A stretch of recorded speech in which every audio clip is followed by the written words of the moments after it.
কলকাতা এয়ারপোর্টের একদম পাশে এবং হলদিরাম 4 নং হসপিটালের অপোজিটে আজ আপনাদের একটা G+3 বিল্ডিং এর 3rd ফ্লোরে একটা খুবই সুন্দর কমপ্লেক্সের মধ্যে ফ্ল্যাট দেখবো, যেটা আপনার 857 স্কোয়ার ফিটের মধ্যে এবং 135 স্কোয়ার ফিটে একটা পার্কিং সহ পাশে আপনার একটা লিফট আপনি পেয়ে যাচ্ছেন, যেটা আপনার অটোমেটিক লিফট আছে।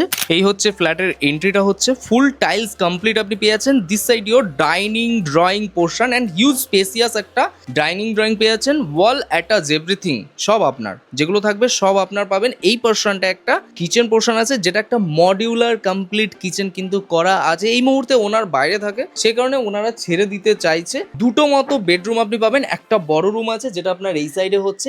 এই সাইডে আপনার একটা বেসিন সেকশন আছে, দুখানা মতো ওয়াশরুম আপনি পেয়ে যাবেন, একটা মতো বড় বেডরুম আছে। এই দিকটা হচ্ছে একটা বড় বেডরুম, সাথে কিন্তু এখানটায় খুব সুন্দর একটা বড় ব্যালকনিও আপনি পেয়ে যাচ্ছেন, যেটা আপনার পূর্ব দিকের ব্যালকনি হচ্ছে, মানে এই সাইডটা হচ্ছে পূর্ব দিক, এই দিকটা হচ্ছে আপনার একটা ওয়াশরুম আছে, যেটা আপনার কিন্তু ওয়েস্টার্ন কমপ্লিট করা আছে। এদিকটা পুরো টাইলস কমপ্লিট। এই রুমটা ঠিক তার পাশে আরেকটা মতো রুম আছে, চাইলে আপনি এটাকে স্টাডি রুম বা নর্মালি একটা রুম করে নিতে পারেন। এখানটা একটা ইন্ডিয়ান কোমোড করা আছে, এটা হলো আপনার কমন ওয়াশরুম, ওটা অ্যাটাচ টয়লেট। এই রুমটার সাথেও কিন্তু আপনার একটা বড় ব্যালকনি আছে, যে ব্যালকনি থেকে কিন্তু খুব সুন্দর একটা ভিউ পেয়েছেন। এই প্রপার্টিটার দাম রাখা হচ্ছে হলো 45 lakh, negotiable on the table হবে, লোন আপনার হবে। খুব ভালো একটা পরিবেশ, ভালো পজিশন, G+3 বিল্ডিং 3rd ফ্লোরের মধ্যে আছে এবং একটা ভালো পরিবেশের মধ্যে। যারা ইন্টারেস্টেড এইরকম প্রপার্টি কিনতে, তারা অবশ্যই যোগাযোগ করুন ডিসপ্লে দেওয়া নম্বরে। ভিডিওটি ভালো লেগে থাকলে অবশ্যই লাইক করুন। চলুন টাটা, বাই, টেক কেয়ার, ভালো থাকুন।